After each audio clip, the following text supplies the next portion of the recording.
Maria Ponnet pour Culture One TV. Je vous présente Bruno Queugnoux. Alors j'ai décidé d'interviewer Bruno parce que j'ai rencontré Bruno il y a plusieurs années lors d'un atelier Désapprendre à déguster en Bourgogne chez Anne-Claude Leflèvre. Et si je devais employer un mot à la mode, je pourrais dire qu'il est pour moi un mentor dans le domaine du vin. Vous allez comprendre pourquoi en l'écoutant. Je vais te présenter en 2 mots, Bruno. Donc, fils de vigneron à Cheverny dans la Loire, acheteur des vins Lafayette Gourmet pendant plus de 10 ans. Tu as créé il y a quelques années les caves Philovino, la dernière en date, où nous sommes, à Paris. En 2013, tu as été distingué au grade de chevalier des arts et des lettres pour ton rôle de prescripteur du vin comme produit naturel. En 2017, Goemio t'ont déclaré caviste de l'année. Bruno, si tu devais ajouter des mots à cette présentation, lesquels ajouterais-tu? Peut-être un peu marginal, alors, moins maintenant peut-être, mais toujours un peu quand même, avec toujours hors chapelle. Voilà, beaucoup de chapelle dans le vin, à mon avis trop, parce qu'aujourd'hui, je dis, ça fait 30-35 ans qu'on a des labels, il y en a de plus en plus, il y en a de plus en plus. Je pense que le vin, il y a 8500 ans environ, aujourd'hui avéré, et les labels disparaîtront, le vin existera. Moi, je défends un terme qui s'appelle la haute tradition. Pour moi, c'est bien au-dessus de ça. Et ça peut être biodynamie, mais la haute tradition, c'est encore bien au-dessus de tout ça. C'est la grandeur. Et donc, moi, je cherche pour moi la finalité plutôt que les moyens. La finalité, c'est quand même l'ivresse spirituelle, l'ivresse, le vertige intérieur, le vertige de sa propre unité. Et évidemment que c'est bon au goût quand le vin te donne ça. Voilà, donc c'est là-dessus que je me suis tiré. Alors c'est vrai que j'ai toujours été un peu en marge parce que la dégustation m'a toujours un peu choqué. Je pense que on est plus là pour cueillir la lumière du vin. Donc c'est une espèce de vision holistique du vin que je défends depuis des années et c'est peut-être ça que je rajouterais. Voilà. D'accord. À quel moment de ta vie t'es-tu rendu compte que tu avais des talents particuliers? Alors, si je peux les citer, j'ai entendu dire que tu avais des talents de sourcier, un potentiel de guérisseur. Donc, à quel moment de ta vie tu t'es rendu compte de ça? En fait, il n'y a pas de moment en fait, parce que c'est quelque chose que tu sais sans le savoir. Donc, tu le sais tout petit, mais sans en être vraiment conscient. Donc, c'est là, c'est présent, ça se déclare tout doucement, ça prend forme, ça se matérialise, ça s'identifie. Je veux dire, cette relation à l'eau en tant que sourcier ou tout doucement en tant que guérisseur. En fait, c'est entre deux mondes qui sont le monde du ressenti et le monde de l'intuition. C'est-à-dire qu'intuitivement, voilà, je le savais et le ressenti était là, mais comme c'est le ressenti que tu nais avec, que tu ne sais pas non plus que tu ressens différentes choses que les autres ne ressentent pas obligatoirement. Et puis ça va s'amplifier. Il y a une période de l'adolescence où on perd un peu ça parce qu'on a envie d'être comme les autres. Et puis tout doucement, ça revient au galop très vite. Et puis on peut pas se refaire, c'est comme ça. Et donc j'ai exploré un petit peu ce que c'était que le sourcier, c'était essayer de rentrer vraiment en contact encore plus avec ça. Et puis après la guérison, évidemment, ça arrive très très vite, surtout quand les enfants naissent. On est là, c'est vraiment super parce que ça marche très vite, ça marche très fort. Tu t'en es servi de ce don? Beaucoup servi pour les enfants. Ouais. Voilà. Et puis après, les amis, évidemment, qui viennent. Alors, il faut faire attention parce que on fait plus que ça au bout d'un moment. Ouais. Et donc, je voulais pas en faire mon métier. C'était une décision. Je voulais aller vers le vin. C'était très clair pour moi. Mais très vite, je me suis rendu compte que ce ressenti avec l'eau, ce ressenti avec l'énergie, était une influence invraisemblable sur mon goût dans le vin. C'est-à-dire qu'elle allait diriger mon goût pour le vin, c'est-à-dire qu'un vin qui était très bas en énergie, où les saveurs étaient statiques, passives, par rapport à un vin dont les saveurs étaient actives, pour moi c'était totalement différent. Donc en fait, la question que je voulais te poser, c'est pourquoi tu as choisi ce chemin, ce métier et pas un autre? Et quel moment clé a déclenché cette passion pour le vin chez toi? Entre ce que tu faisais de guérisseur, tes études, et est-ce qu'il y a eu un moment clé où tu t'es dit, mais voilà, je veux. Oui, il y a eu un moment clé, mais en fait, qui est la suite d'événements, de rencontres chez mes parents, la passion du vin qui était là, hein, mes parents, mon père, ma mère, ma mère, la cuisine, mon père, décédé l'année dernière, aimait beaucoup le vin, il avait deux passions, les chevaux de trait et le vin. Et donc, du coup, on a été entouré par ça, bercé là-dedans, dans une région où c'était pas le cas, c'était de la polyculture. Il n'y avait pas de passion particulière de cet ordre, surtout dans le vin. Et chez nous, les clients venaient avec des très bonnes bouteilles, manger la cuisine de ma mère et échanger des très bonnes bouteilles à table. Donc on a été bercé là-dedans. Et on a entendu parler du vin par des gens, et notamment par un personnage qui était un caviste de Lorient, Henri Liard, personnage hors norme dans le vin. Et sa façon de parler, sa façon de goûter le vin m'a tout de suite parlé. Je me suis dit, et c'est moi qui lui ai révélé d'ailleurs qu'il était magnétiseur, et il a fini magnétiseur à la retraite, il est décédé depuis, il est décédé en 2012, mais il est devenu lui-même magnétiseur. Et j'étais adolescent quand je lui ai dit qu'il était magnétiseur, et lui savait à peine que ça existait. Donc le ressenti était déjà là. Et en fait, je me suis dit que si j'allais dans le vin, je serais la même approche. Mais en fait, ça s'est révélé un peu plus tard, pendant mon armée. Je ne savais pas trop ce que j'allais faire, j'avais plusieurs passions, mais le vin me titillait de plus en plus, j'aimais de plus en plus ça. C'est vrai que mon père m'a peut-être influencé, parce qu'il disait toujours que j'avais un palais particulier. Il disait, non mais lui, il goûte étonnamment toujours.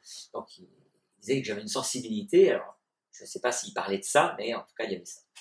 Et très vite, voilà, je me suis dit, c'est vers ça que je veux aller. Voilà. Okay. Nous sommes loin de l'ère cistercienne et des ordres monastiques. Pour toi, que représente la vigne et quelle place tient-elle dans notre société ultra connectée d'aujourd'hui? Moi, je pense que c'est une racine. C'est une racine. On est dans un monde qui perd ses racines.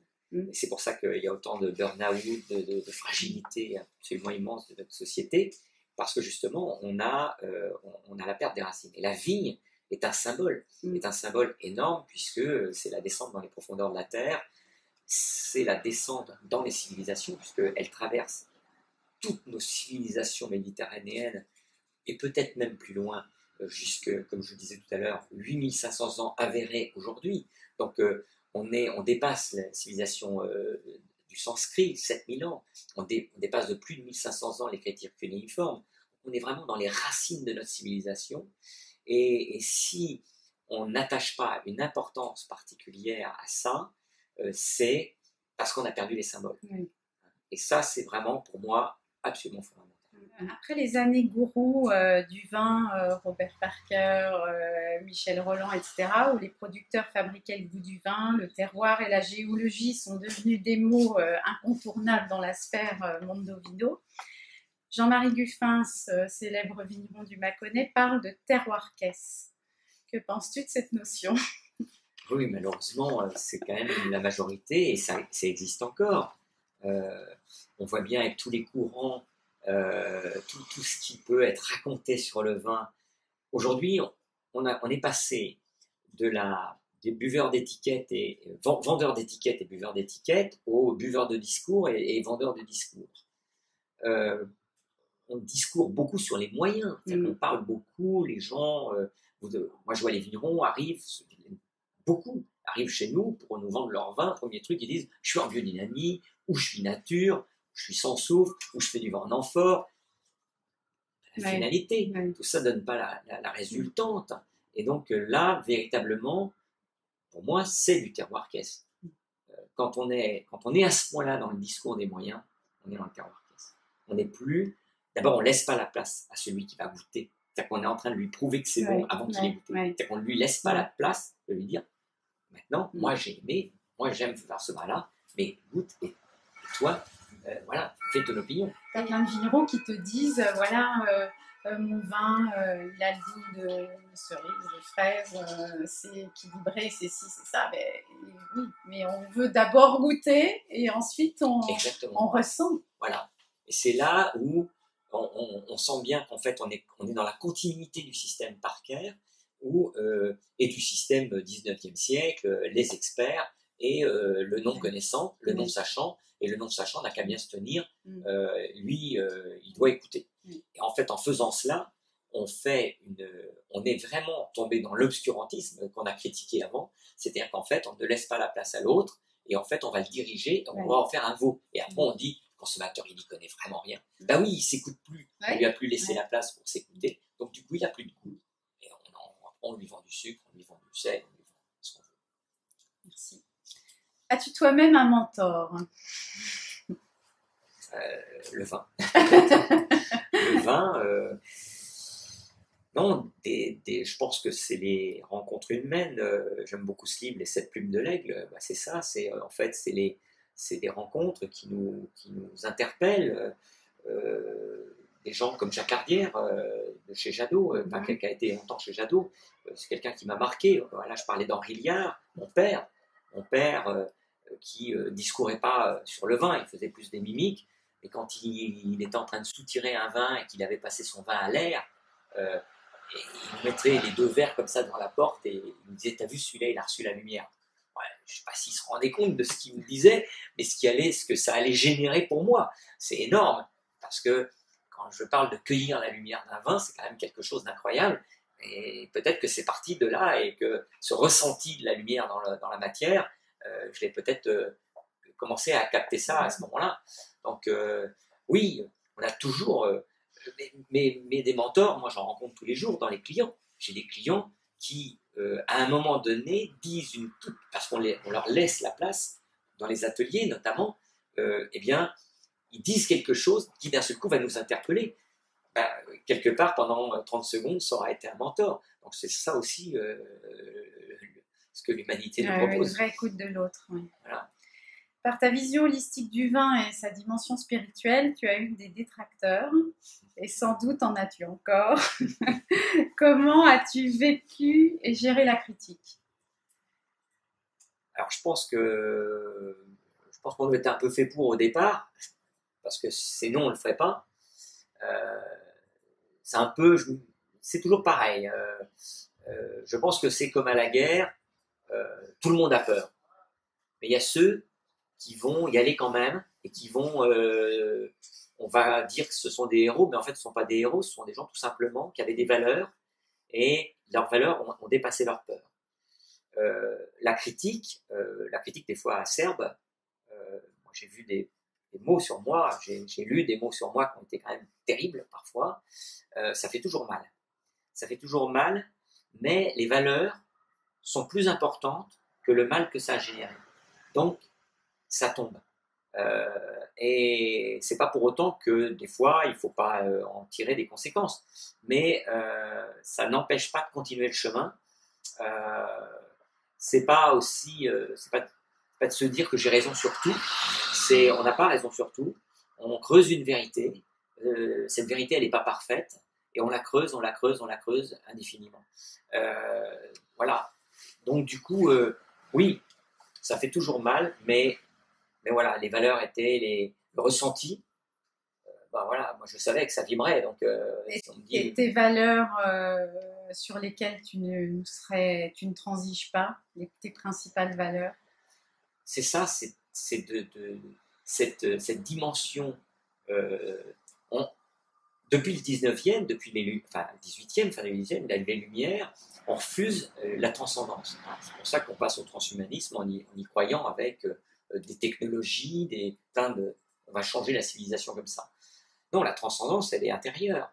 Et donc, les hautes traditions, chez nous, c'est le christianisme, chez certains, c'est le bouddhisme, l'hindouisme, etc. Mais tout ça propose une transcendance humaine, c'est-à-dire passer du monde naturel au monde supranaturel, au monde magnétique au monde supramagnétique. Le vin, c'est ça. Le vin, c'est du jus de raisin fermenté. C'est pas du jus de raisin fermenté, c'est du jus de raisin D'ailleurs, dans la tradition dionysiaque, on dit Dionysos meurt et renaît de ses cendres tel le phénix. Dans la cuve, lieu de mort et de résurrection. Donc, on est bien dans un passage de vie naturelle à une vie supranaturelle. C'est ce qui nous est proposé, nous humains, de se transcender en supranaturel, en supramagnétique, quelque chose de plus lumineux.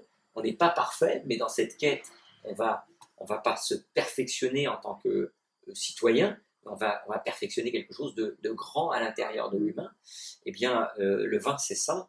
Et ça, ces valeurs-là, voilà, je ne transige pas. Non négociable. Voilà. Je n'évangélise pas. Les gens croient ce qu'ils croient, font ce qu'ils veulent, puisque de toute façon, ça ne peut passer que par l'expérience. Tant qu'on n'a pas médité en profondeur et qu'on n'est pas descendu dans son propre temple intérieur, on peut croire que ce monde invisible n'existe pas, évidemment. Donc c'est facile. Et donc, c'est pas la peine d'essayer de convaincre quelqu'un qui n'a pas touché un petit peu à ça. De toute façon, il n'a pas de raison d'y croire. Voilà. Donc, si c'est que du croire, ça marche pas. À l'heure où le vin, ça fait bien, c'est snob, bobo, tu as certains vignerons au domaine qui sont devenus des stars, et certains nombre en perdent leur humilité. Crois-tu qu'un jour, la nature remettra cet ordre en question?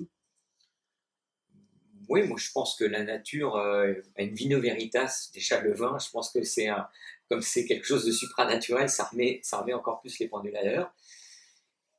J'ai toujours remarqué une chose, et je suis très triste quand ça arrive, quand un vigneron perd cette dimension. Je crois pas qu'on puisse. L'humilité, je fais une grande différence entre modestie et humilité. L'humilité, c'est un état, la modestie, c'est une posture. On n'est pas humble de nature. Et personne, je pense, le l'est. En tout cas, moi, je ne le suis pas. On peut l'être un petit peu à des moments, et puis tout doucement, un peu plus de moments. Voilà.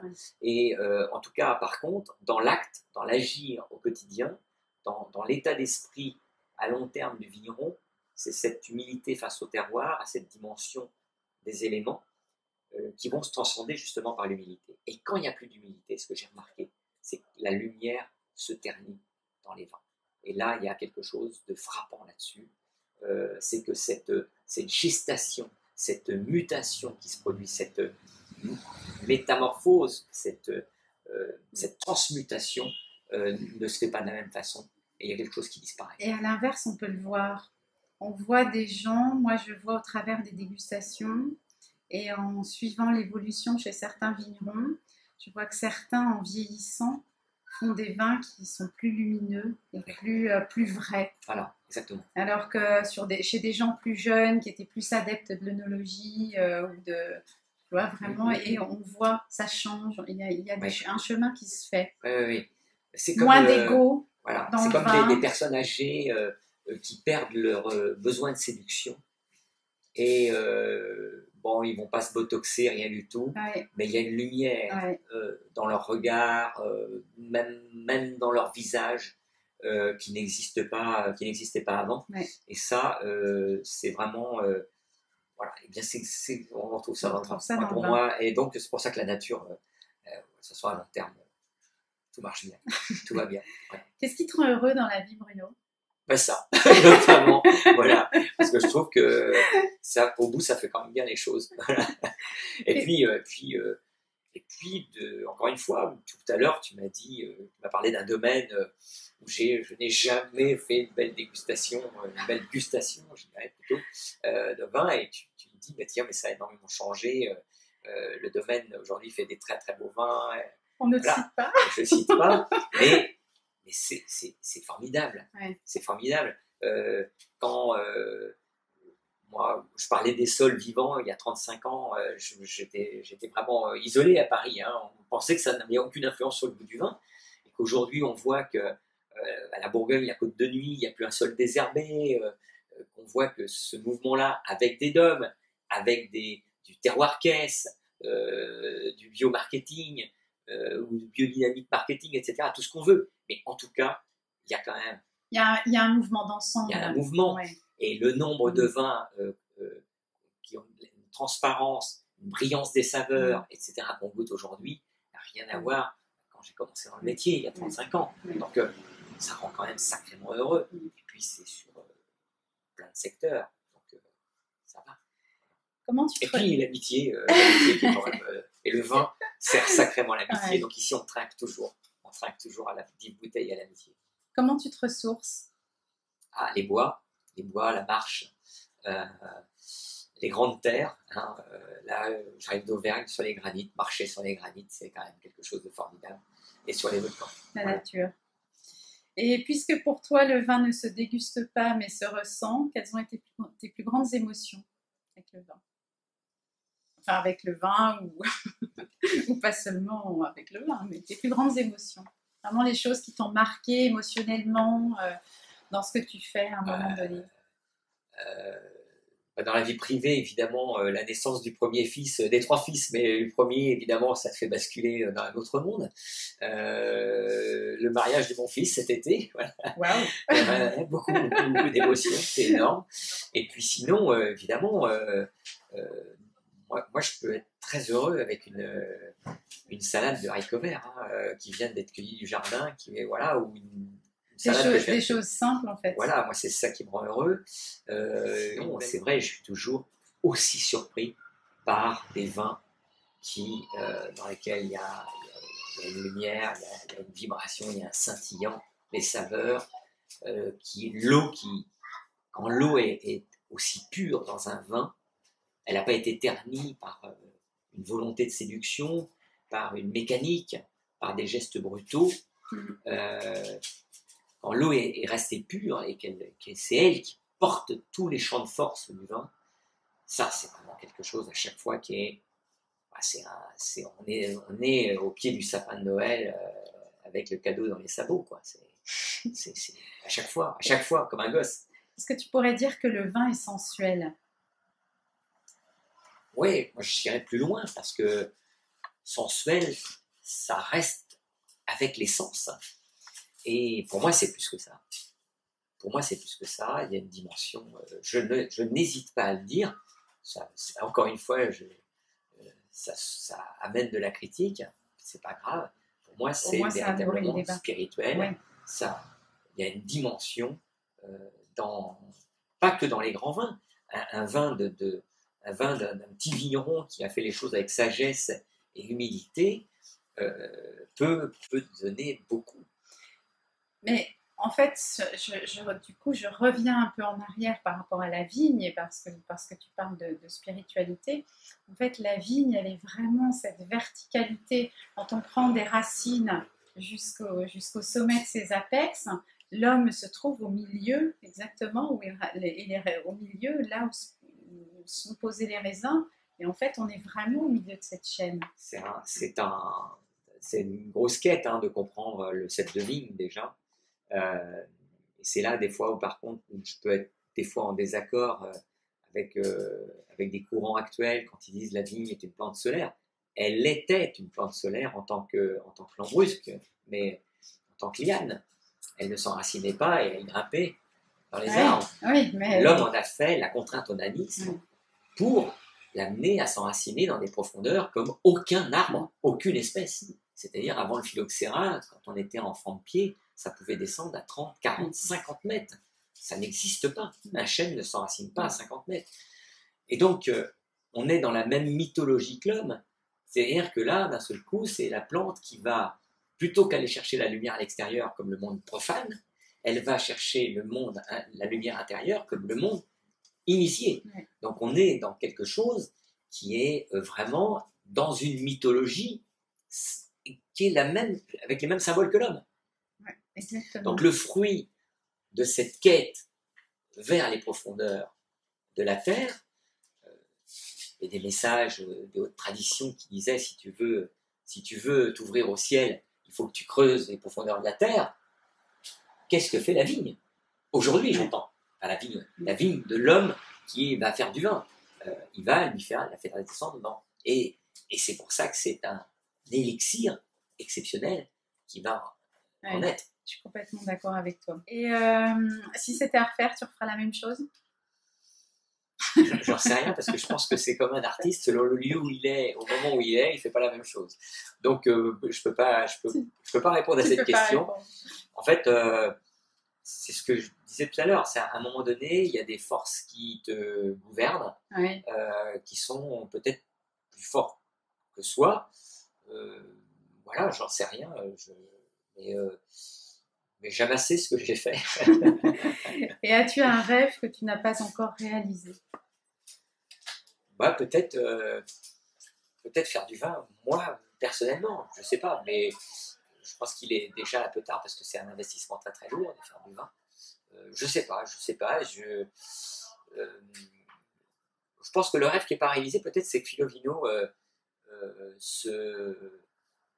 soit vraiment un marqueur dans le monde du vin. Je ne dis pas, attention, encore une fois, je n'ai pas l'idée que ça doit devenir un gourou, une évangélisation, mais un repère pour...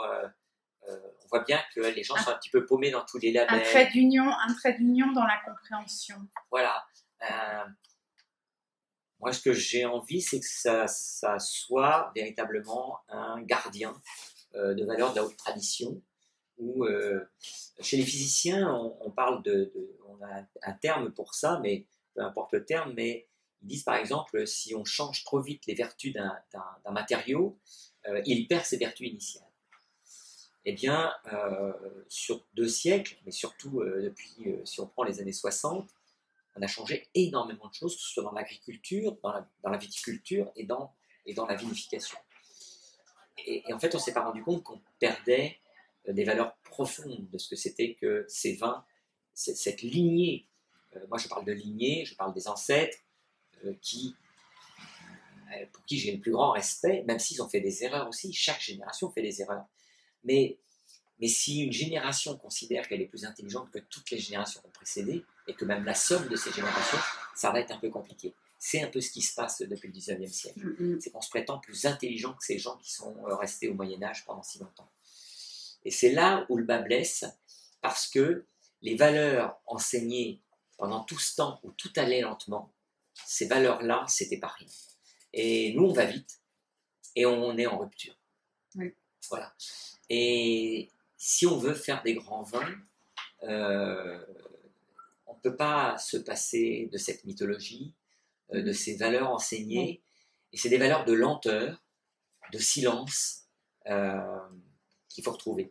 Et quelque part, c'est peut-être aussi cette quête-là, à travers le vin, que beaucoup de consommateurs, en tout cas toi, tu dois le voir plus que moi, que les gens reviennent au vin. Il y a quand même un effet de mode depuis une dizaine d'années où le vin est en poupe. Et est-ce que justement les gens ne reviennent pas vers le vin pour aller retrouver un peu ces racines qui ont été perdues? Je pense que rien que le mot vin déclenche quelque chose. Rien que le mot. Chez des gens psychorigides qui ont peur du vin, parce que in vino veritas, donc si on découvre la vérité, c'est désagréable. Donc il y a des vérités intérieures qui vont apparaître. Et donc, et on voit bien que tout cet hygiénisme contre le vin, etc., mais ça date déjà chez les Grecs, il y avait déjà des gens qui étaient contre le vin, donc c'est pas d'hier. Mais moi je pense que ces racines profondes de cette civilisation du vin, c'est tellement présent en nous, dans notre limbique, dans notre néocortex, dans nos gènes, surtout dans toute cette civilisation méditerranéenne, que il y a un rappel à nos racines immédiat. Et ça, de toute façon, il y a des gens qui même les interdits, etc., d'un seul coup, on revient parce que c'est là. Et je pense qu'effectivement, inconsciemment, il y a beaucoup de gens qui vont vers le vin, et cette espèce actuellement, de plein de gens qui veulent même travailler dans le vin, c'est sans doute pas par hasard. Alors évidemment, ça crée des catastrophes, parce que y a beaucoup de gens qui se ruinent en disant, tiens, je vais monter une cave, je vais monter un vignoble, et ils se rendent compte que c'est pas simple, que économiquement, le modèle économique n'est pas si simple que ça à réaliser. Mais moi, je pense que c'est pas un hasard. Et d'ailleurs, notamment, l'arrivée de la jante féminine dans le monde du vin depuis 30 ans. Moi, je suis arrivé dans le vin, il n'y a pratiquement pas de femmes. Je me souviens, j'avais formé une fille qui venait de la mode, qui s'est vraiment réalisée à l'époque dans le vin, Lafayette, en 90. Et c'était exceptionnel. Et en fait, très vite, on a vu que son langage, et surtout, moi, je l'enseignais en disant, non, non, n'apprends pas de langage. Le tien, au moment, c'est le langage du moment quand tu goûtes. Voilà. Quand tu te rappelles d'un vin. Par exemple, comme, voilà, avec ton langage. Et c'est ça qu'on a envie d'écouter. Sinon, c'est du mensonge, si tu répètes. Et ça a marché tout de suite. Et en fait, on voit bien qu'aujourd'hui, il y a plein de filles de domaine. Avant, on transmettait aux fils. Alors, c'est des filles qui reprennent le domaine. Donc tout ça n'est pas un hasard. Bien, merci beaucoup Bruno d'avoir éclairé notre vin par tout ton savoir. Et puis, n'hésitez pas à venir chez Philovino, rencontrer Bruno et goûter tout ce qui est proposé ici, voilà. Et toute son équipe formidable et charmante. Voilà. Merci Bruno. Merci à toi.